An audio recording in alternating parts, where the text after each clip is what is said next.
Halo semuanya, berjumpa lagi dengan Bang Teles ya. Teles itu apa? Teles itu nama panggilan aja. Jadi di sini video kali ini kita akan menjelaskan apa itu software development atau pengembangan perangkat lunak. Ini tuh cocok untuk orang-orang yang belum tahu apa itu software development, terus mau masuk ke dalam software development sebagai software developer atau software engineer. Jadi ini hanya pengenalan singkat, super singkat. Nih objektifnya, tujuannya adalah ini introduction, pengenalan. Lalu akan membahas software development komponen. Jadi ada komponen-komponennya seperti client side, server side, dan communication. Lalu ada summary. Summary ini ringkasannya. Dan ada next. Jadi setelah ini kita akan mempelajari lebih dalam tentang apa. Oke, ini langsung masuk ke introduction, yaitu pengenalan. Pengenalan, apa itu software development? Software development itu dikenal juga dengan application development. Jadi mengembangkan aplikasi atau mengembangkan perangkat lunak. Pembuatnya bisa dibilang software engineer atau software developer. Nih, jadi kalau profesi kalian mau ke software engineer atau software developer itu akan berurusan dengan pengembangan perangkat lunak. Lalu apa itu? Jadi software development itu merupakan proses terstruktur. Ini kita baca dulu aja ya. Proses terstruktur untuk memahami, menentukan, merancang, mendokumentasikan, memprogram, menguji, dan memperbaiki bug dalam pembuatan, pengembangan, dan pemeliharaan aplikasi. Terus apa nih Bang satu-satu? Memahami itu apa? Jadi dalam pengembangan perangkat lunak, software development, kita tuh harus paham dulu apa yang mau kita kembangin. Ketika kita bikin sebuah requirement atau sebuah persyaratan dari aplikasi kita mau dibikin apa, kita harus pahami dulu apa yang mau dibuat. Nah, step selanjutnya menentukan. Kita menentukan mau apa aja yang kita buat, mau seperti apa konsepnya, mau seperti apa bentuknya, kayak gitu. Kita tentukan, terus nanti kita rancang. Rancang ini pendekatan atau rancangan desain dari software kita itu mau seperti apa. Misalnya, kita mau membuat eh, apa ya? Contoh gampangnya apa ya? Menampilkan data gitu ya.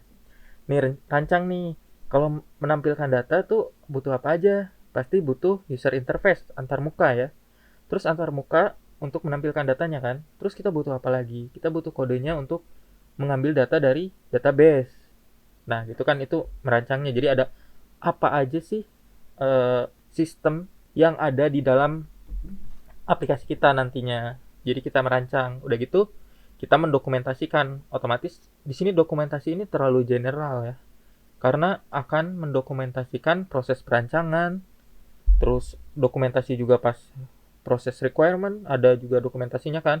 Lalu pada saat memprogram pun kita ngoding itu ada dokumentasinya, bisa dalam komen di code. Jadi kadang nggak perlu dokumentasi sebagai sebuah dokumen formal, tapi dokumen komen di code yang simpel aja juga cukup, dan nggak perlu semua function kita komen ya. Oh mungkin ini terlalu dalam nanti. Nah, memprogram ini kayak kita bikin kode lah, ngoding ngoding.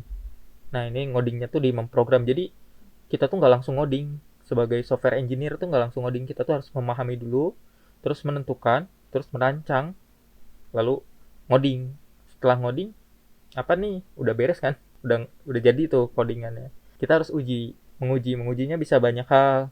Ini pengenalan aja ya, mengujinya tuh bisa unit test, integration test, atau automation test, itu atau manual test. Kalau manual test biasanya oleh QA, quality assurance, dan automation test juga biasanya oleh test engineer. Tapi sekarang tuh software engineer juga melakukan automation test kadang ya di beberapa tempat.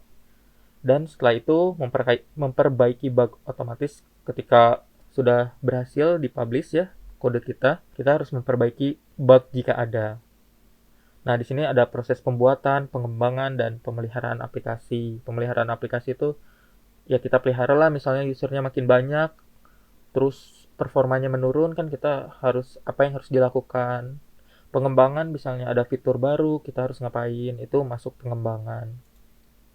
Nah, dalam software development itu ada yang namanya Software Development Life Cycle atau SDLC. Nah, SDLC ini startnya dari requirement, dari yang tadi kita bilang ya, persyaratan. Jadi nanti biasanya ada product team yang datang dengan requirement, saya mau bikin ini. Terus kita pahami dulu, masa iya dalam 1 minggu harus jadi satu buah e-commerce kan? Nggak mungkin. Jadi kita harus bikin nih, tentuin apa aja plannya, rencananya apa aja dalam waktu tertentu. Setelah itu, lalu kita desain nih, kita pahami dulu, kita udah paham skopnya seperti apa, targetnya seperti apa yang mau kita buat, sudah ditentukan semua, kita desain ini yang tadi perancangan. Setelah perancangan, lalu kita masuk ke proses development nih. Development ya. Proses development itu tadi ngoding, code review dari teman misalnya, lalu masuk ke testing. Testing ini nanti kita serahkan ke QA untuk dites. Setelah QA selesai mengetesnya, oke, kita masuk ke deployment. Jadi kodenya di deploy, bisa diakses secara public ataupun private dengan akses tertentu. Nah, setelah deployment beres, masuk ke proses maintenance atau pemeliharaan yang tadi kita sudah diskusikan. Terus nanti datang requirement baru, terus aja life cycle ini terus berputar. Jadi kalian sebagai software engineer bakal mendapati hal-hal seperti ini terus-terusan, muter-muter terus untuk mengembangkan sebuah software atau aplikasi tadi ya. Nah, lalu komponen-komponennya ada apa aja sih dalam pengembangan perangkat lunak ini? Komponen utamanya tuh ada dua ya, client side sama server side. Client side ini berkaitan dengan user interface dan interaction. Jadi maksudnya antar muka dengan user. Jadi user tuh ngelihatnya apa, itu tuh client side. Interaction tuh interaksi dengan usernya. Misalnya usernya mau beli barang, mencari barang, itu kan bentuknya interaksi ya. Itu tuh ada di client side. Lalu di backend di server side tuh ada apa ya? Ada bisnis logiknya ya, atau disebut juga ya backend logic. Terus ada data storage ya, penyimpanan data biasanya di database.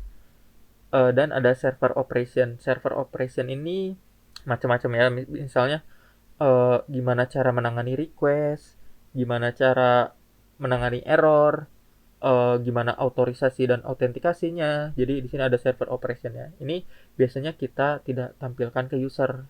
Jadi di server side itu ada banyak hal yang dilakukan tapi kita tidak tampilkan ke user. Sedangkan client side itu apa yang akan kita tampilkan ke user. Lalu ada juga komponen lainnya selain komponen utama, ada infrastruktur seperti networking, ya dan lain sebagainya, kayak deployment, version control, terus communication. Communication maksudnya tuh kayak gimana komunikasi antar tim kayak gitulah. Biasanya pakai Jira, masuknya ke collaboration ya. Jira, Slack atau Confluence. Di sini ada keamanan juga. Orang yang ngurusin keamanan biasanya ada tim, ada komponen sendiri.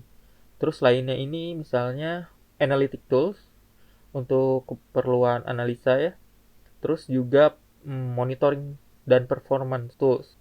Nih, lalu kita di sini bahas client side ya. Client side itu user interface tadi dan interaction merupakan bagian dari aplikasi yang berinteraksi langsung dengan pengguna. Ini contohnya di mobile, ada juga website. Kalau web development itu umumnya menggunakan HTML, HTML, CSS, dan JavaScript. Tapi kita nggak akan bahas lebih detail. Ini pengenalan tentang web development, umumnya menggunakan ketiga ini. Lalu ada mobile development. Mobile development tuh umumnya menggunakan React Native, Swift. Swift tuh untuk develop iOS, Kotlin untuk Android, dan Flutter. Flutter sama React Native kalau nggak salah bisa untuk iOS dan Android. Jadi dua-duanya. Server side. Server side itu semua interaksi yang ada di server. Ya yang tadi disembunyikan dari pengguna. Ada bagian logic, data storage, dan server operation. Server side juga bisa merupakan klien dari server lain. Tapi ini bukan klien yang user interface atau nanti deh, nanti terlalu dalam ya di pengenalan ini. Nih, kalau logic itu menangani pemrosesan data dan kalkulasi. Kalau data storage ya mengelola penyimpanan, penambahan, pembaruan data. Server operation itu seperti ya tadi authentication, request handling, error handling. Ini kelihatan gak ya? Enggak, susah. Caching ini ya nanti kita bahas dan lainnya. Nih, lalu komunikasinya seperti apa ya? Lalu komunikasinya seperti apa nih? Di bagian ini kan ini misalnya server side ya. Lalu di sini website, lalu di sini mobile apps. Komunikasinya gimana nih cara komunikasi ke servernya? Nah, ada yang namanya transport protokol seperti TCP dan UDP. TCP ini semacam dua arah. Ketika kita request, itu tuh harus ada semacam indikasi kayak, oh iya ini requestnya sudah diterima nih. Sementara UDP itu kayak kita kirim aja tanpa tahu itu udah diterima atau belum. Contohnya di game ya. Game itu ketika kita main game kan ada paket loss tuh. Nah, itu tuh kemungkinan paketnya nggak diterima.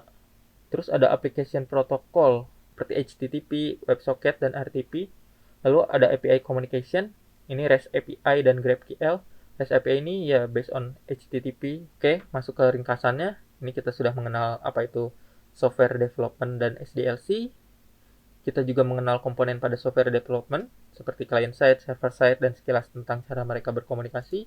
Next, selanjutnya saya lebih berpengalaman tentang back-end ya, jadi saya akan menjelaskan tentang server side, nggak front-end ya. Kalau front-end mungkin kalian bisa cari di referensi lain.